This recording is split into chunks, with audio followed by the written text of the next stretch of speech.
people come in.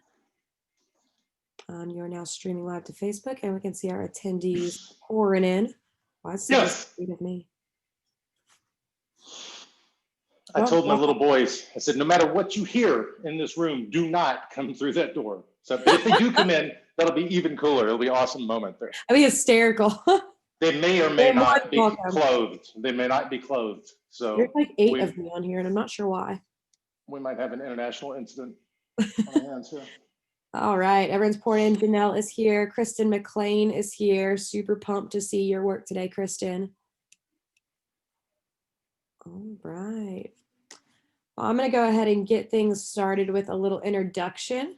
JT Terrell is going to be speaking to you today. He is going on 5 years of certified Petra coaching. Prior to coaching, JT was an entrepreneur for over 20 years. He's now coming at you live from Aruba and is going to talk to you guys today about making your one-on-one coaching experience mind-blowing. Today, you're going to leave with things that you can take to your teams to do that will take your coaching to the next level. We also have Kristen McLean on here. Kristen McLean does this really cool thing where she draws meetings, and she has this cool little graphic that just adds an extra element to, your meeting. She works with the Vivid Ink Company. So visit thevividinkcompany.com. She's going to be hanging out with us today. Without further ado, let's pass it on over to JT. Take it away, bud. All right. Thank you for that intro, Leah. And you said I was an entrepreneur for 20 years. That is a really nice way of saying I am completely unemployable. I don't have a resume. I don't have a whole lot. Well, let's see. I was a professional drummer, so I'm a really great drummer, but it's hard to get paid doing that. I was a bartender for a while. I'm actually damn good at that. I still do that. In an amateur level. And I used to put tents into the ground. And now that's the thing that I did, which there was a nice exit at the end, which allowed me to come on and be a Petra coach, which is fulfilling a dream for me, not only almost 5 years ago, but every day. So how's this going to work, Leah? You can see questions and stuff, right?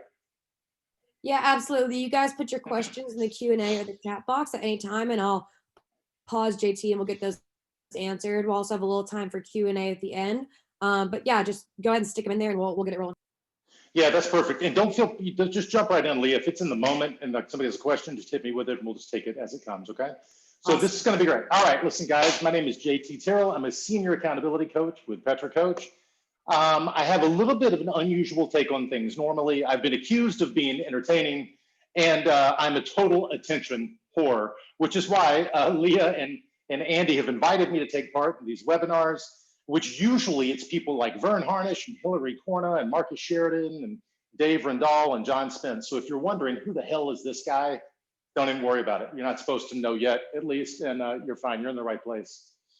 As I went through Petra's kind of webinar lineup and I was looking for my place, like, how can I add value? There's so many awesome, talented people kind of dropping things from all around the board. One thing I didn't see was a lot of hands-on kind of in-your-face, one-on-one leadership stuff. And I'm super passionate about that. So I figured, hey, I'll take a swing at that.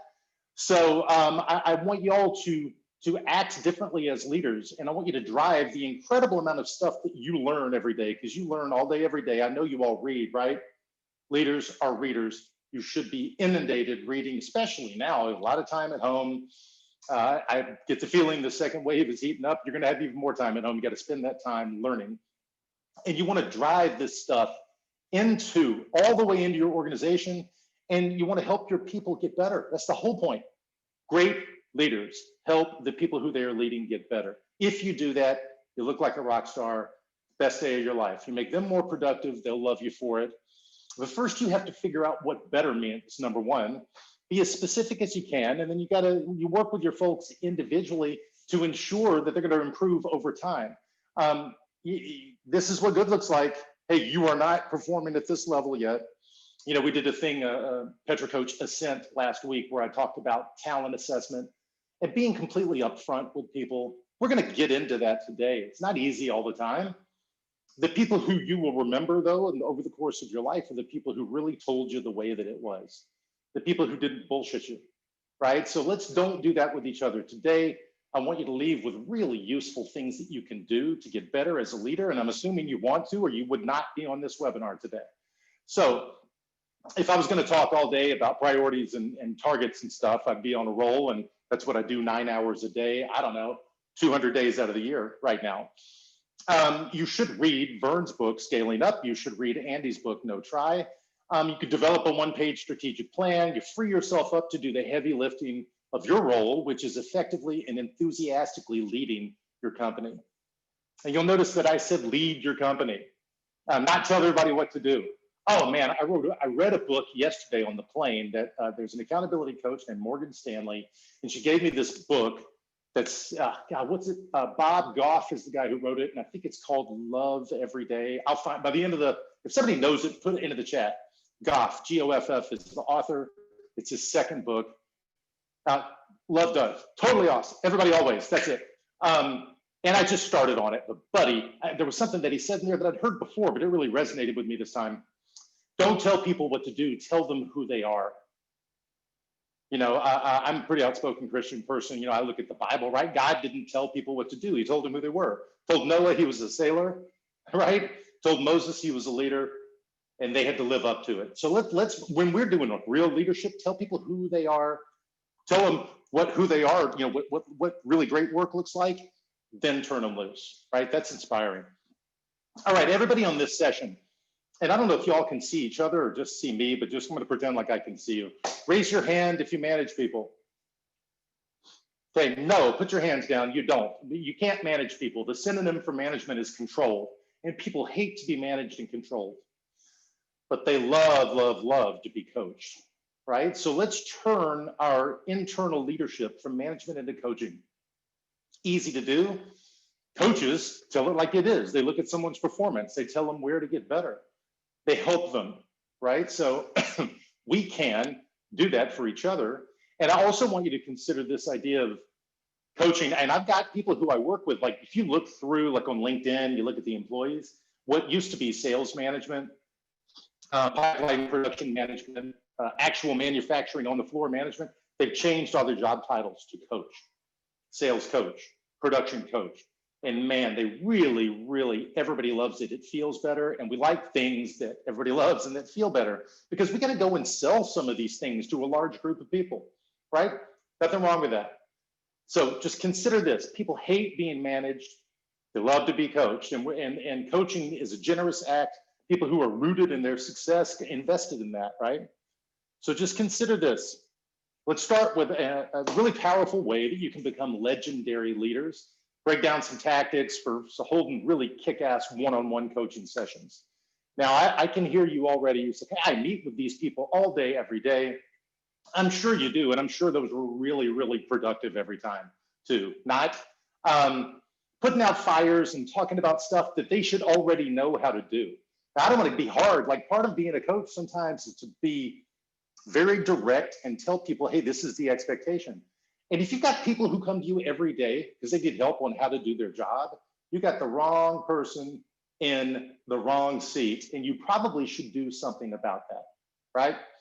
So this isn't, hey, scorched earth, go fire a bunch of people. It's not. But, and as leaders, you need to look inside of where you are as an organization and what can I do to help be more effective in the way that I lead. And by the way, if you're the big boss, CEO, owner, whatever, cool. It starts with you. I'm going to tell you 10 things you could go do. You should do it, and you should teach that next level of organization how to do it for themselves. Okay, it's not enough for you to do it for them. You got to teach them how to do these things. So luckily, I know that this is being recorded, and hopefully, if they're not on this call with us now, you can show this to them, sit down and have lunch, go over it, write some notes. I don't have a PowerPoint for this one. So the things that are important, you should grab something to write with and something to write on, and make notes when things land. And then you can go back, get capture this recording. You can shoot us an email at Petra, jt@petracoach.com if you have an additional question. Leah, you want to jump in there with something? Yeah, afterwards there's going to be a recap and a blog that go out. The blog will be posted on the website, and all of the registrants will receive the recap. It'll have a recording in it as well, and I'll have all the high points. So you will be receiving a recording if you want to go back and check that out. Very good. Thank you for that. Now on to the so-called 10 commandments of great one-on-ones. You'll have to forgive me. I wanted this title to be memorable and a little bit shocking. And as an outspoken and formally broken Christian person, I thought this title might bring a little additional gravity to the situation. If I went a little bit too Old Testament, I'll have to let you be the judge, and the pun is intended on the judgment there. Oh, by the way, this is important. Remember the old lady who called the Ellen Show and said, "I love Jesus, but I cuss a lot"? That's me. She's my spirit animal. So if there are any kids in the room, if you're working from home, you might want to send those youngsters on up and down the stairs so they don't learn any new words from Uncle JT today. All right, so number one, write this one down. Number one commandment, thou shalt meet people where they are. Now, I stole that one directly. I think it might be, I don't think it's from Alcoholics Anonymous, but it's from one of those support groups. Hey, and it's perfectly right. Some people are ready, man. Some people are ready for feedback right now today. Some people are not. And you should be able to give and receive feedback in a healthy way. Now, you should let your team know that you're actively working on becoming better in your role, and you expect everyone else to do likewise. And not everybody is ready for ripping off the Band-Aid of feedback, especially if you're an novice at it to begin with. Okay, so I'm Mr. Obvious, okay? If I were a leader who'd never done one-on-ones, I would probably go to my people and say, hey, I attended this webinar, I learned a bunch of new information. You're gonna see me doing some things differently, setting up some weekly and bi-weekly meetings and things like that to help remove obstacles and make your work life better. I wanna be a better leader. Nobody can argue with that. And when they see you doing these things, it'll be less about, hey, well, this dude's just telling me what to do. They're like, hey, this guy or this gal wants to get better in their role, and we want to support them. Okay, you lay out what you want, how you want to achieve it, and it's a big win-win. So all they have to do is show up and be open to getting better. Now, I'm gonna a brief timeout here. I want to tell you about this experience I had in a boardroom. And I talk about the experiences that I have very generally, and I rarely ever mention company names. If I do, it's because they said that I could, because I was asked, because we need to be, worthy of trust as well, Petra coach. And we'll get to that further on down the commandments line. But there was a group that I was working with, and I've been working with them for a few quarters, and there was this one guy, and they were I would say they were close-knit group. All been working together 10, 15 years. And this one guy just could not receive feedback. He couldn't bring mistakes to the table. All the things that we preach that's good for companies and businesses to get ahead, learn at the same time, and those kinds of things. So just consider this. I finally decided to go all in. And in the middle of a session, this guy was bristling at feedback. And I said, hey, we'll call him Joe. I said, hey, Joe. He said, yeah. I said, why do you do that? He said, why do I do what? I said, what you just did. Somebody gave you some feedback about your department or whatever, and you just shut down. You took it really personally. You're disengaged. Why did you do that? And I waited. By the way, silence is very, very powerful when you're talking to one person or 100 people or 1,000 people. I just waited. I wouldn't have let him off the hook. I had to know why he did that. Waited for a while, and then tears started to well up in his eyes. And it's like, I'm no kind of a psychologist or a counselor, although we do it a lot, but we knew like something happened, there was a breakthrough. And he told me and this room full of people, that when he was a child, he had an abusive father. And when his father would get home, if something, if he'd made a mess or if he damaged something or got bad grades or something, and he brought it to his father's attention, his father would beat him. And that he just had this fear, when he got feedback, anything less than he was the greatest thing since sliced bread. And he was really good. That was the thing. He was great team member. He just couldn't receive feedback. And that he runs and hides, man. The little kid inside him would run and hide. Oh, can you imagine? I was dumbfounded. I'm the one who asked the question. I didn't have anything to say. He's in tears. And thank God, a couple of people, because I couldn't even say anything, a couple of people got up and went over to him and put their hands on his shoulders, man, and they cried with him. And they said, dude, I can't believe we've known each other. This one guy was like, I've known you for 20 years. We've been working together for 10 or 15 years. And you never told us that? No wonder. Now we get it. I thought you just didn't like me or my feedback. Now I get it. We need to figure out another way to make you more comfortable with receiving feedback. I mean, it was huge. It was one of the best moments of my professional life and maybe of my entire life, because that guy was transformed. And now he's not like Mr. Feedback running up and down the hall right now, but he's way better at it. And just know you have to meet people where they are. Okay, I lingered on that one for a minute. I know we have 10 to go. Leah, I know you're going to keep me on time as well. I also like to have about 10 minutes for Q&A at the end, so we'll land at about 3:50 my time. I'm on Atlantic time right now. All right, number 2, thou shalt not be a jerk while giving feedback. Okay, I'm going to repeat this again. Okay, if you cannot lead people without being abusive or being a dick, you don't deserve to do it. So go find another line of work. If you were an owner or a company owner or something, and you're just some tyrant who can't give feedback without demeaning people or whatever, you need to go hire somebody to do your job and go lay on the beach, man. I'll meet you right out here on Palm Beach in Aruba. All good, no problem. You do not deserve to lead people if you can't do it, and let them have their dignity and give them really well thought out and constructive direct feedback.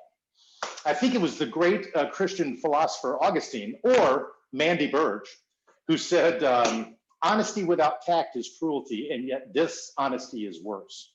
So whoever it was that said that, they hit the nail on the head. They really lay out the case for being able to give feedback with feeling, no matter which direction it's flowing. And if you have a job scorecard or some kind of KPIs that you can help manage people to and with, that's going to go way easier. Okay.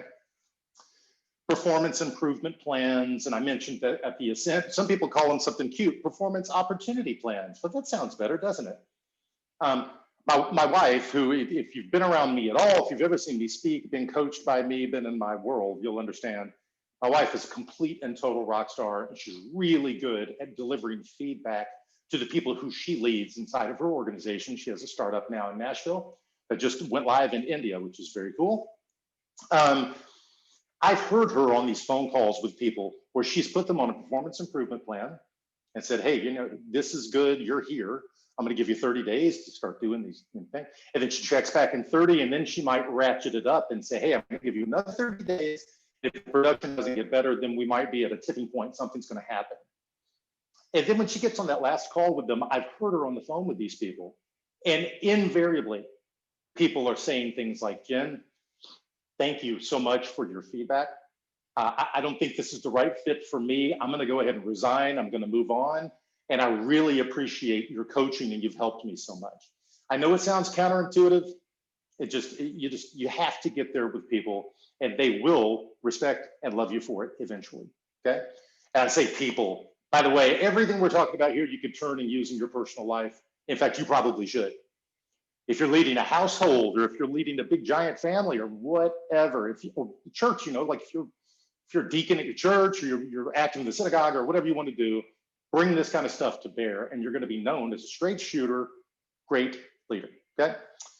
So I'm going to leave it with this really quickly. I had one guy pound the table and said, we have to be brutally honest. And I said, no, just be honest. Take the brutal thing, leave it out. Honesty can be is shocking enough sometimes. And just deliver the feedback. All right. Number 3, thou shalt listen more than you speak. Listen more than you speak. You need to become a patient listener.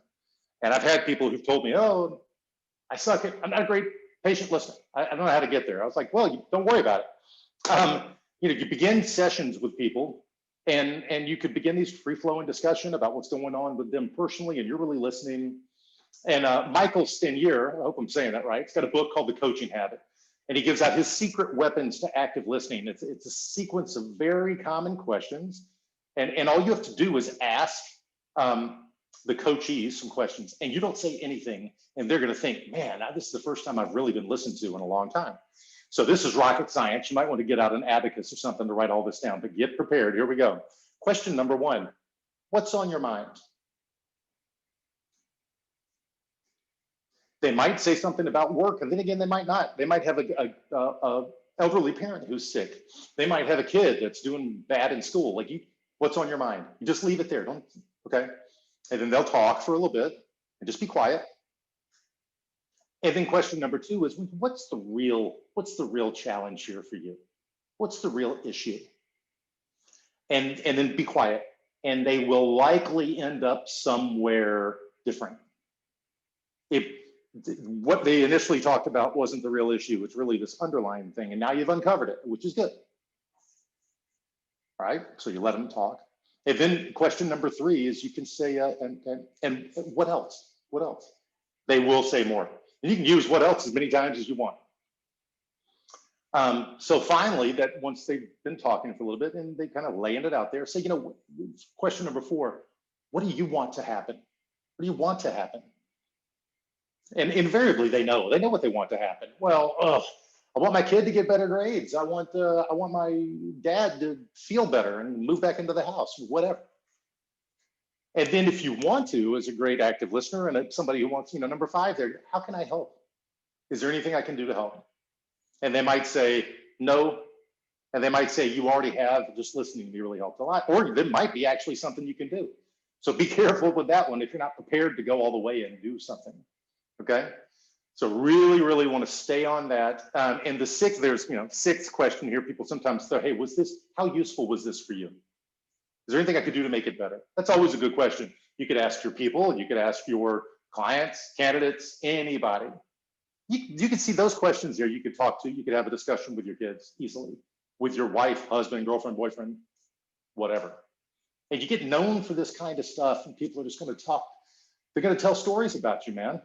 They're going to say, gosh, I don't know what it is about talking to JT, but I really feel heard. And in this world that we live in with all these shortcuts to communication, like that is a rare thing. So you should be known for that. Quick, funny story. We saw Michael speak at the summit years ago, and Michael's a very good speaker.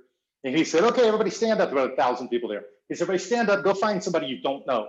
So I'm walking through the crowd and I see this other tall dude and I kind of locked in on him and I walked up and we shook hands. He said, okay, now stop. He said, now somebody be the coach, somebody be the talent. I said, okay, I'll be the coach, you be the talent. He said, okay, ask him the first question. I asked the guy, I said, what's on your mind? And he said, well, and he owned some manufacturing company up in Michigan. He said, well, honestly, I spend my days just putting out fires and like playing referee for my executive team. And I'm not as productive as I want to be. And that's about all that I heard. And then I started thinking about how I could help. And I mean, I didn't even let him stop talking before I said, oh, dude, this is what you should do. Get a functional accountability chart and you write everybody's names down and all this, like I went into full on coach mode. So then the timer went off and Michael said, okay, time out. He said, how many of you coaches interrupted the person who was talking to start fixing and giving them advice? And I was like, oh shit, look, it wasn't just me, everybody's hand went up. He said, okay, that's your advice monster coming out. Don't do that. Nobody wants advice from you. Like they can read Dear Abby, they want advice. They do not want advice from you. He said, let's move on through this. He said, let's go to the next question. So I turned to dude and I said, what's the real challenge for you? And the man told me, we just met, like a minute and a half ago. He said, I think the real issue is that I placed all these people in these positions and I'm starting to doubt whether or not I'm an effective CEO. Because if I hired the wrong people in the wrong seats, that reflects on me. Maybe I'm just not the right person for this role. I was like, whoa, that was amazing. So I learned, I didn't say anything. I said, and what else? He said, it's a family business. So if I'm not the right leader, that could really be problematic. And so I really have to go and figure that out. So then Michael said, okay, time out. He said, how many people, the real issue was different than the first thing they said. And we all said that. Michael looked deep into my eyes and about 1,000 other people. He said, coaches, do you realize you were given the wrong advice to the wrong question? Advice is overrated. Don't do that. Most people know what they want to happen. Just lead them through those questions there. Okay, the name of the book is The Coaching Habit. Really good book. Go check it out. Let's move on. Number 4, thou shalt be generous with your time and your knowledge and your wisdom. They don't act like one-on-ones with your direct supports. Remember, you're there to support them. They don't report to you. Don't act like it's some pain in the ass that you have to suffer through. People love the opportunity. They relish the opportunity to have time with you. So you should honor them with a commitment to doing these sessions and do not blow them off for any reason. Do not blow them off for any reason. There's a couple people on this call who I know have blown them off, so I'm pointing at you, and you know who you are. It's all out of love, you understand. And I'm gonna give you a quick story. Names have been changed. There's somebody I worked with up in New York, and they had about 9 direct supports, which was too many, but it's just the way they were set up. Fast moving company like this. And getting pulled in every direction all the time, every day. So we got, I got the leader to do 2-week top task meetings, like 2-week one-on-one meetings with those 9 people. I'm talking about religiously. Put them in the calendar and then scheduled them and would never miss them, no matter where he was in the world. He'd wake up in the middle of the night to have a one-on-one. And that went on for 2 or 3 quarters. And I remember being on the phone with the guy, and the guy said, man, he said, all the work that y'all have done with our organization is good. We've learned a lot. It's been great. Awesome. He said, and the transformative thing for me, though, is those 2-week top task meetings. He said, I go to the daily huddle. I go to the weekly huddle. I go to the 2-week top task meetings with 8 people. He said, I know everything I need to know about each person, about what's going on in the organization. I make the decisions I need to make. I'm out there talking to investors. I'm on CNBC talking about my product. And that is cool. So be generous with your time. It's good for your team. Also, here's a little hint. You can reclaim your own time. Because instead of these people coming to you piecemeal or ad hoc when they need stuff, you just go, hey, save it. Oh, thank you, Leah. Sorry, it says privately. She's telling me I'm half time on time. She knows me. I need to be corralled. So just consider this. If you can get to push people and people are going to talk to you and say, hey, can I grab you for 5 minutes today? You might say, hey, can it wait till your 2-week top task meeting? And they'll say no, and then you meet. And sometimes like, yeah, honestly, it could. Good, write it down. Save it for the meeting that we have on Thursday. It's Monday morning, I'm ready to kick ass, right? So that's really good. All right, so in the same vein here, number 5. Commandment number 5, thou shalt give feedback regularly, not only when things go bad. Okay, if the only time that your people hear from you is when they've screwed something up, it's no wonder they hide shit from you and they get defensive when they see you walking down the hallway. They know something bad's gonna happen, right? So, schedule out your touches. Give praise and constructive criticism. I believe it was the great philosopher Dolly Parton who said, you cannot make withdrawals before you make deposits, right? So y'all need to, there's good stuff going on all the time. And you can give people credit for the work that they're doing. This is a precursor to write this down. Start, stop, keep. Or you could do start, stop, keep and increase, keep, continue. This is, hey, direct support. Hey, I've been watching your work. I want to give you some feedback. Is that okay? Yeah. There's one thing you can do. If you know you're going to have a conversation with somebody that's going to suck for them, probably because they're going to give them some feedback they're not going to love. If you may want to make it suck less, number one thing you can do is you can ask them for permission to give them feedback. Hey, I'd like to give you some feedback. Is that okay? Sure. Okay, now you got permission. So now like a vampire can't come in your door unless you invite them. You're a vampire, they're letting you in. Hey, come into the conversation. You step in the conversation. You say, hey, I've been watching your work and I'd like to give you some feedback. I'd like to see you start doing these things. I'd like to see you start being earlier to work because you're kind of frazzled at the beginning of the day when we have our daily huddle.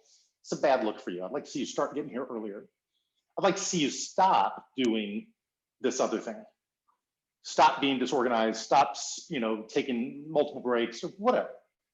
And then keep, what's the last thing? I want you to keep doing this thing. You're really great. Everybody depends on this from you every day. See, whoa, that's tricky. That's a way to give people some feedback, leave them feeling good, and you've said what you needed to say, okay?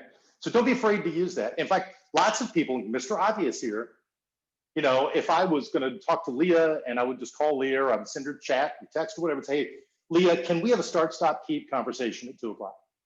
And Leah says, yes, of course, whether she wants to or not. And then what she's prepared, when I show up, she's prepared to receive some feedback. There might even be a little sting involved, no big deal. She knows that we're gonna leave her feeling good with an action plan. Perfect, that's what I'm talking about, okay. Okay, commandment number 6, thou shalt be legitimately interested in your coachee's life. It really helps. You should ask about the husband and wife's name. You should know them. You should ask about their kids and you should care. For lots of people, the boss or their executive is the only true leadership they receive in their adult life. They don't trust politicians with good reason. And, with the exception of maybe their rabbi or their priest or something, like, you are the leader, you're one of the leaders in their life. So it'd be really, really good if you knew and you could call out the kids' names. You could ask about those things. You could kind of get through that healthy distrust that people have of leadership. There's a guy named John DeJulius who his organization is really good at kind of teaching white glove service, customer experience, stuff like that, right? And they have this acronym called FORD, F-O-R-D, which is when you talk to people, you should ask them about their family, their occupation, their recreation, and their dreams. Write those things down, capture them somewhere. There's also a famous story, John Ratliff and his group up in Philadelphia, and basically they would go through and they created a board of 101 dreams for their employees. And what they would do, like if I asked all of you, hey, sit down and give me your top 10 dreams, you know those. Hey, I want to, whatever. I want to own a house on a beach. Hey, I want to summit Mount Everest. I want to run a marathon, stuff to do. When you ask somebody to do 101, you get a bunch of stuff. Not all of it costs $10,000, right? So you might even have in there the people said, hey, I want to pick up the guitar. I played guitar when I was a kid. I haven't played in 30 years. A dream of mine is to relearn guitar. So if you know that about your employees and they said they do something good and you're tempted to give them a $200 bonus, maybe you go on eBay and you buy them a guitar and say, hey, I went to your dream board. I care about you. I know you. And I know you're not going to buy one for yourself. So here's a guitar and here's a CD-ROM, here's a video for learning.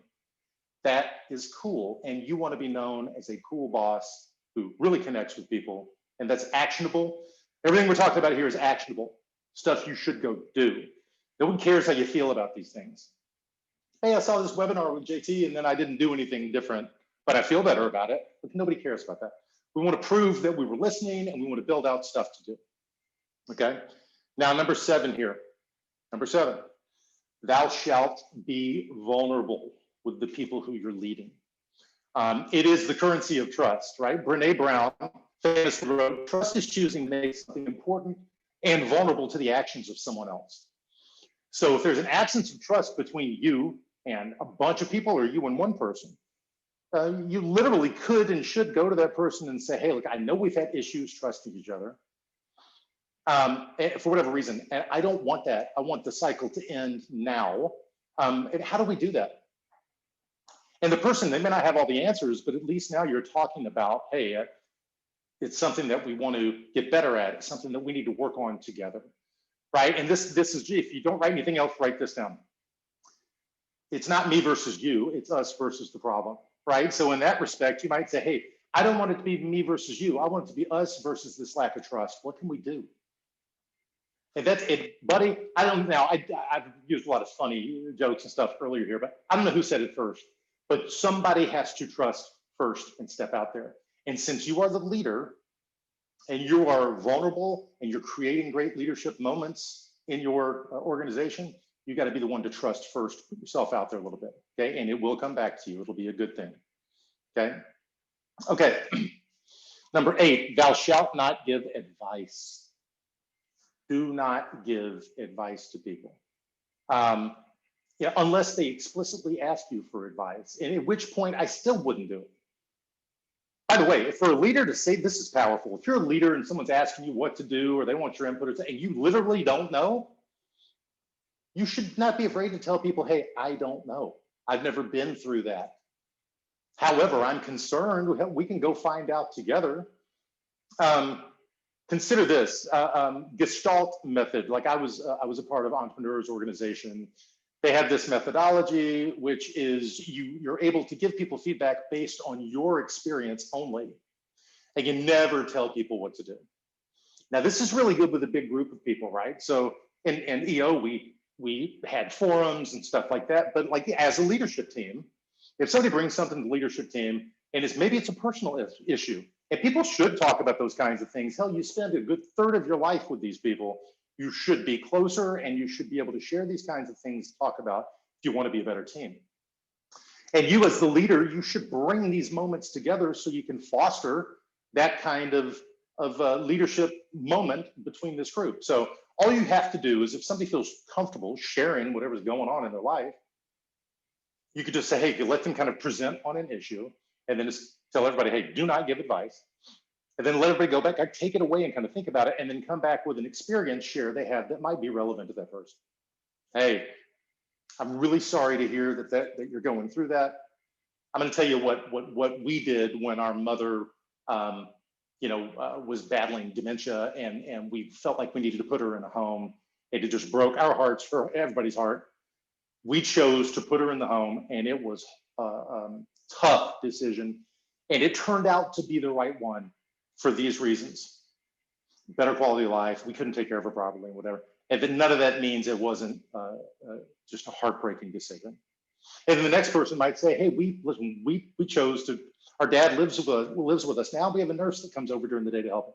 Like, this is based on experience, but you're not telling people what to do because you don't want to do that because you likely, let's be honest, you don't know what to do.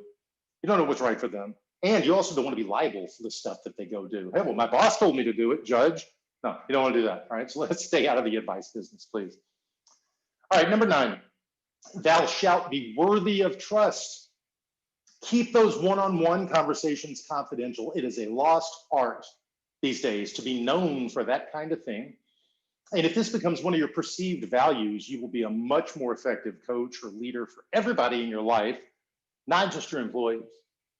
I had a situation where someone who used to be one of my clients, they decided to stop coaching for financial reasons or whatever, which was fine. Hopefully we'll pick it up again someday. And we remain close.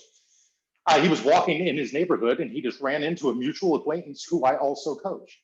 And they probably had a 10-minute conversation, just kind of catching up on life and everything. And they even brought me up and I'll go, yeah, I talked to him. Yeah, great. Well, after that conversation, I get a phone call from the guy who used to be my client. And he said, hey, I want to tell you about something really cool that happened. He said, hey, I ran into so-and-so on the street. We had a brief conversation, just kind of caught up. We talked about you. He said, and I noticed it took me he said, I don't even know why I was just a little bit hesitant or ashamed of it. He said, but he said, it became apparent to me that you didn't tell this other guy that I had stopped coaching with you. And I said, yeah, man, that's not my business to tell. I don't want to do that. He said, well, I don't know why it means so much to me, but it really does, and I really appreciate it. So cool, man, cool. Listen, for Petra coaches to be good at all at what we do, we need to be equal parts lawyer and priest, right? And we keep things confidential because we can see down the road to things that are going to happen years in advance, big decisions. We're right in there, and you could become that kind of a leader for your employees and help them and feel really confident that when they come to you with confidential stuff, that it stays right there with you. That will be a lifelong trait that'll pay off for a long time, okay? Okay, number 10, thou shalt inspire the coachee. You should inspire your employees. You should leave them better than you found them. It is my opinion that the number 1 job of any leader is to set the tone and cheerlead and inspire your employees every day, not every Monday, not at the end of the month, every damn day. And if you can't do that, you do not deserve to be a leader. Go hire somebody who's good at that. This doesn't mean you have to be everybody's friend, by the way. I mean, like some of the most legendary leaders in history will take, serious character flaws. We'll take Steve Jobs as a prime example. He was prickly by all accounts, a hard man to know. However, he was so innovative, and his attention to detail was so fanatical that it was inspiring to the people who were in his world. Like for those designers and people who wanted to shake the earth on its axis, they had to be a part of that, right? So just know you don't have to be everybody's best friend. That's a different kind of a leadership style. But by the way, there's also peacetime CEO and wartime CEO. And during peacetime, you can be a little bit more amicable. You can seek some consensus on some big, decisions. But during wartime, when things go bad or circumstances change or something's happening, sometimes you just need to boom. Now, here's the good part. If you've been doing all of the stuff on the 10 Commandments here, when you slip into wartime mode and you make a quick decision, even if it's not popular, even if there's a reduction in workforce, even if it costs somebody some money, you'll have a lot more trust and favor to fall back on as a result. because you've shown this history to want to do things in the right way. This history to want to really be a great leader that people talk about over years and years. You'll notice that everything that we've talked about here today is not predicated on the way you feel about these things. They're all dependent on that you actually go and do something different, right? You know, the fact is, out of everybody watching this might make a dent on 5 or 10% of you, and you're going to go do something different. And some people will do things wildly different, and some people might just kind of pick and choose what they want, and that's fine. The whole idea around Petra coaching or any kind of coaching is that people don't get 100% better overnight. They don't even get 50 or 20 or 30% better. But if everybody in your organization got 2% better as a result of you doing some of these things, that's a lot of productivity that you are just leaving on the table right now. And it's really, really incumbent on you to go and twist these levers and push and pull so that you can make things happen and you can become a legendary leader. And all that really means, the definition of legendary is just that these traits that you have, these are things that people talk about after the fact. If people tell stories about you and your leadership, you by definition will become legendary. Okay, so we've got about 20 minutes left. I know there's stuff in the chat. I want to go ahead and hit up some questions and answers here because I think that I want to make sure we have plenty of time for that as well. So Leah, can you help me with that? And let's just see where we are on some Q&A. Yeah, guys, go ahead and start putting your questions into the chat box. We don't have any questions right now, and obviously we got a little time, so I know y'all have them. Yeah, no problem. Listen, I will mine and kind of, there were a lot of questions that popped up during the ascent that we weren't able to get to. So the first thing that I hear here is hey, are these things relevant for a little bitty tiny company? Sure they are. They're relevant for you and a partner. By the way, having been somebody that had a partner and it was just me and him there for a while, we didn't do this stuff for each other and it did not go well. Like, we should have been this direct with each other since the inception of the business so that we could, and once we did finally kind of come out of the closet, talk to each other about these issues that we had with each other, it was much, much, much better and much healthier. Let's see, we've got a question. Yeah, it says, do you use the coaching habits questions in your bi-weeklies in Align? Yeah, I would. So, you know, if you look at the Petra 2-week top task meeting, there's an overview of business high-low, personal high-low, relevant metrics coming out of your department, stuff like that. There might also be a question about, hey, is there anything that management can do? Is there anything that I as your leader can do? And that might be where that happens. So it takes time, you know, those 5 questions there, you know, it's funny, after I went to that conference, I just started using them on people. I didn't say, hey, I got these questions. I just started doing it. And people like really responded and said, God, man, that was such a great conversation. That's awesome. Right? So that can be really, really important. And if you want to take those 5 questions and just stick them into your 2-week top task meeting, go right ahead, although it might kind of limit the power of the questions.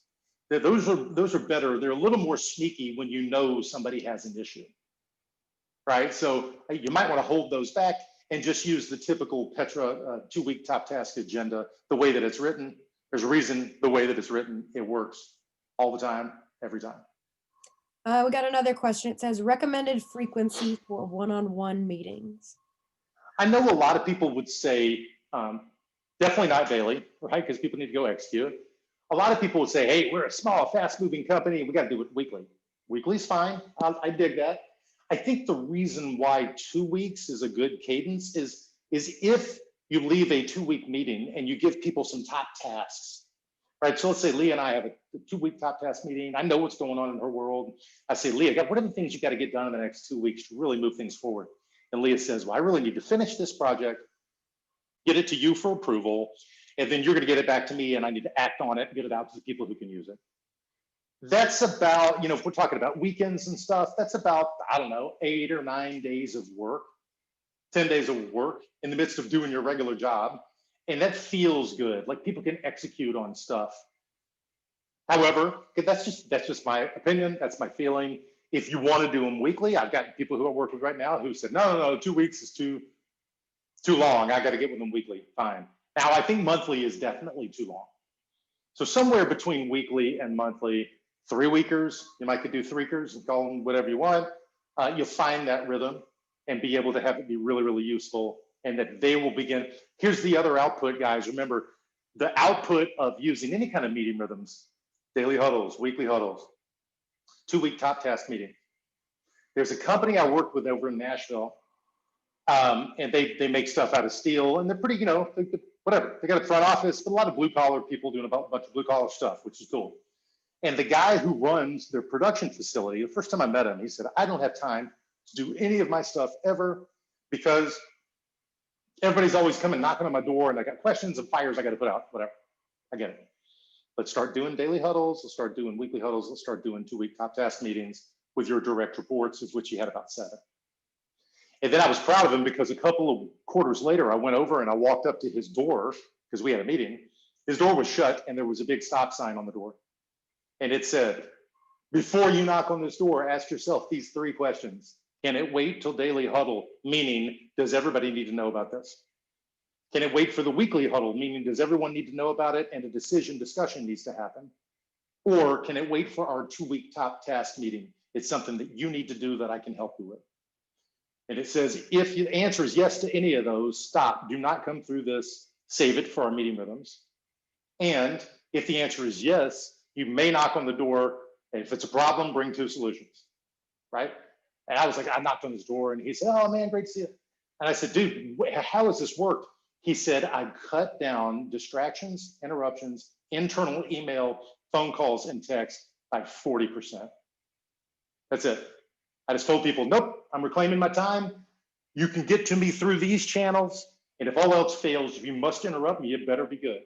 So if you take, I know a lot of these, the top 10 commandments of mind-blowing leadership and all the one-on-ones and all that's wonderful. The output of it, though, is that you become a better and more effective leader by controlling the information flow. That's really what we're talking about here. So good question. I clicked on the, I see Q&A. Sorry, Leah, I didn't even know that was a thing. I'm learning, this is awesome. All right, Steve Peterson said, talk a little bit more about knowing personal details in your direct supports, how to start that if you haven't already. This is perfect. Now, remember what we said at the very beginning. I would just say, hey, I was on this webinar. I am watching webinars so that I become a better leader. And this was one of the things that we talked about. I want to know more about you guys. So here's one thing that this company, that John Ratliff's company did. It's 101 dreams. Just fill this out. It will take people a long time to fill out 101 dreams. Or you might just say, hey, this is John DeJulius. It's like the master at getting to know people. And I'm just gonna lay it out there. Like I've got 20 people working in my office here and I'm ashamed that I do not know about your family and your recreation, what you like to do in your dreams. And I am going to have one-on-one conversations with each one of you. And I'm gonna use the Ford method. Family, occupation, you already know that probably. Recreation and dreams. And just literally fill it out. I wouldn't trick anybody into any of this stuff, right? Use it to what it's useful for. And it's almost like the act of doing it is worth, like it piques people's interest, and whatever you come at with them next, they're gonna be a little more accepting of it because they'll be trusting you, okay? Good stuff. Okay, anonymous attendee. I get the value of these kinds of conversations, but I get pushback from folks about a lack of time. What's the best way to convince my leaders in the value of making time for these? Hopefully the example that I just gave about the guy with the stop sign on his door. Like when it's all said and done, you have to say no. Like lots of times, Vern was talking about a few months ago, he said, hey, he's talking with the CEOs who he's talking to in coaching, he asked them, he said, how many times a day do you say no? You need to start tracking it, and that number needs to start going up, right? Just say no. Someone comes to you and they need some help, but they need help every day. They're the wrong person in the wrong seat. They better become resourceful and figure it out. If it was important to me, I'd go to my leaders and say, hey guys, you all lead 15 people or 8, well, people say the magic number is 7. If you have more than 7 direct reports, you're probably going to run out of bandwidth. But I would just say, listen, I maybe even look into their day and say, how productive are you and how much of that time is taken up by the people who you lead? And they're going to say, oh, it's completely. I don't have time to do my stuff because these 7 people are bothering me all the time. And I would say, okay, guys, no problem. What are you going to do about it?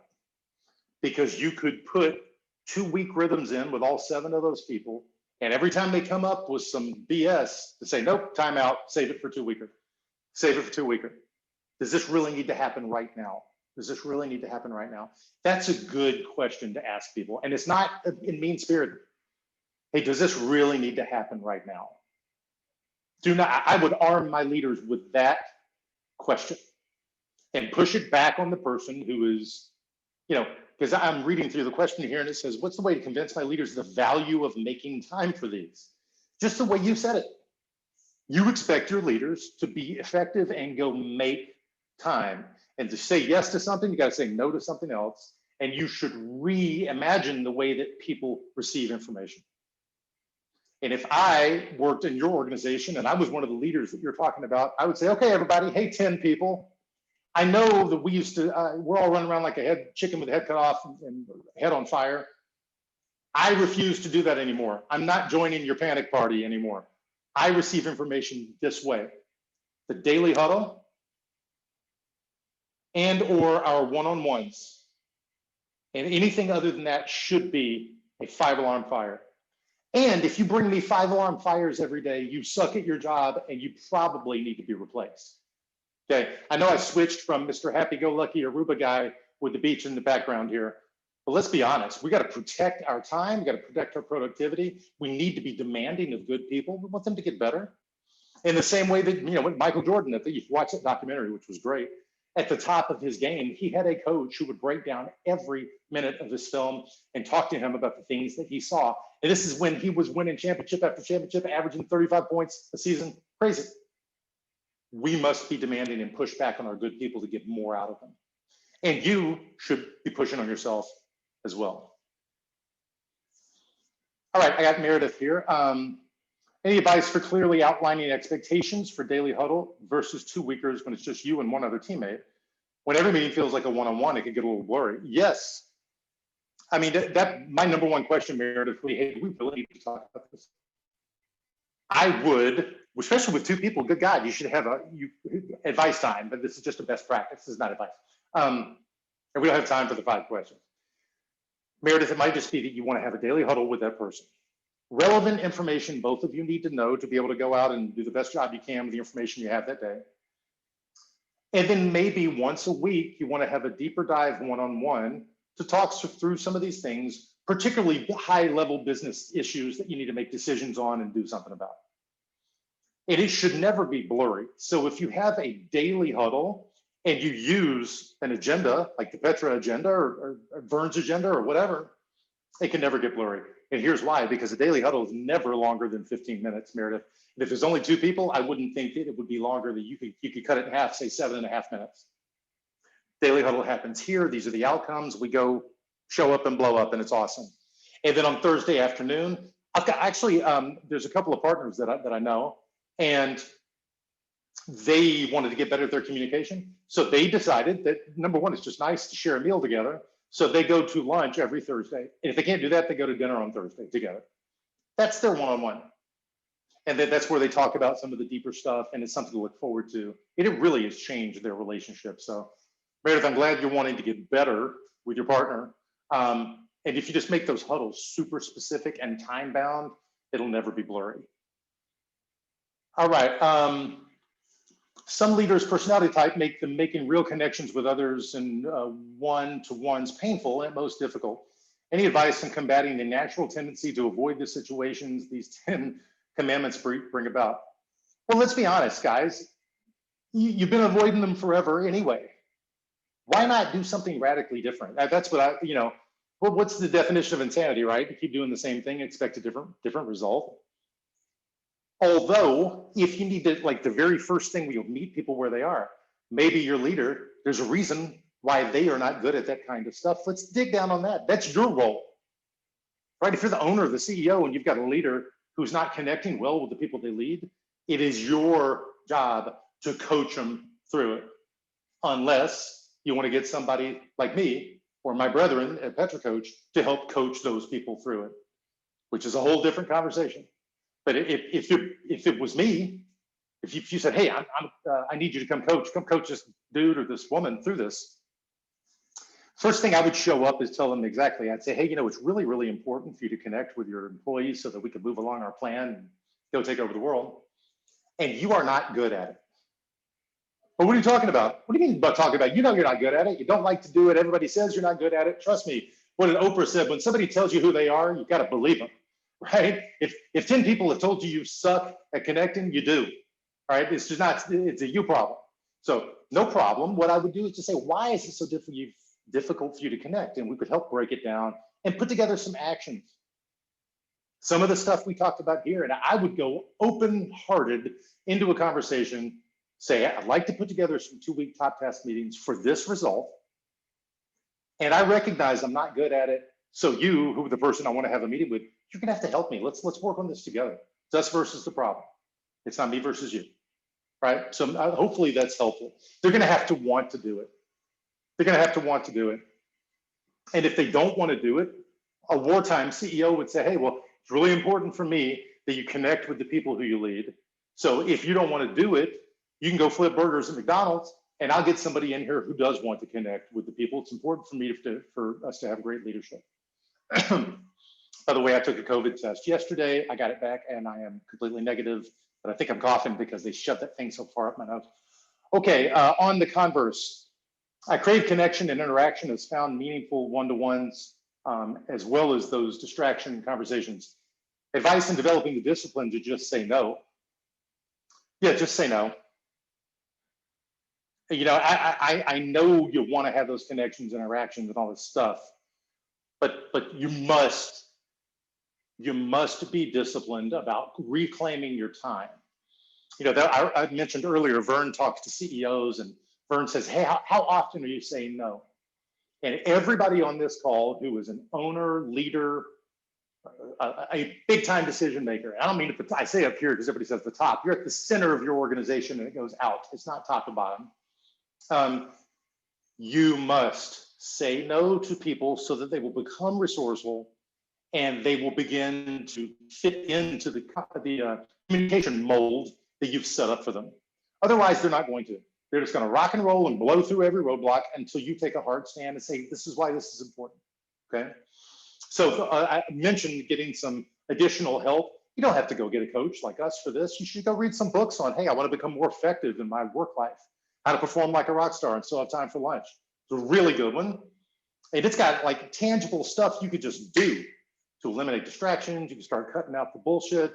Because let's be honest, man, a lot of the meetings, one thing you could do, okay, here we go.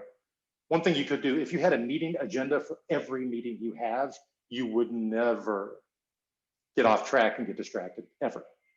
Because you'd have a longer form meeting, and part of it would be some of this stuff you crave, connection, 5 questions from the coaching habit, that kind of thing. Just put an agenda in it. And just start telling people, hey, we do not have meetings without agendas. No agenda, no attenda, okay? So thank you for those questions. I don't see any more open questions. As always, so go ahead, Leah. I said we were right about up on time. Right on. But listen, so here's the deal. You guys, thank you for joining. You can, I'm sure you can get a recording of this. Anything else additional that you need, if you go to www.petracoach.com, there's a ton of great webinars and all these things. Leah, take that over, tell them where to go and what to click on if they want additional resources. All right, if you go to petracoach.com, there's a resource tab where you'll find all of our upcoming webinars, workshops. We've got a bunch of really cool stuff coming up in the new year. You're gonna want to keep eyes on that. And again, there's going to be a recap and a blog post. So you'll be receiving that later today. And it'll include a recording. So make sure you share this with your team. If there is someone you were thinking of when you're saying, this leadership, this XYZ, share it with your team. JT, last words. We really appreciate you being here today. You got it. The only other thing I might add is if you are currently a Petra coached company, we're putting together Petra forum groups so that people in different areas of your business can get together and have some of this forum type experience to learn from each other. So if you are a Petra coached organization and you've got some people who want to get better at leadership and middle management stuff, I'm pretty sure a Petra forum group around these kinds of things is going to be created. So be looking for that. That will be invaluable for your employees. And guys, that's all I have, and I appreciate it. And I'm gonna get back to my boys who are going nuts in the swimming pool out here. Thank All right, you very, awesome. very Thank much. you guys for being with us today, and make it a good week. Talk to you Bye, soon. guys.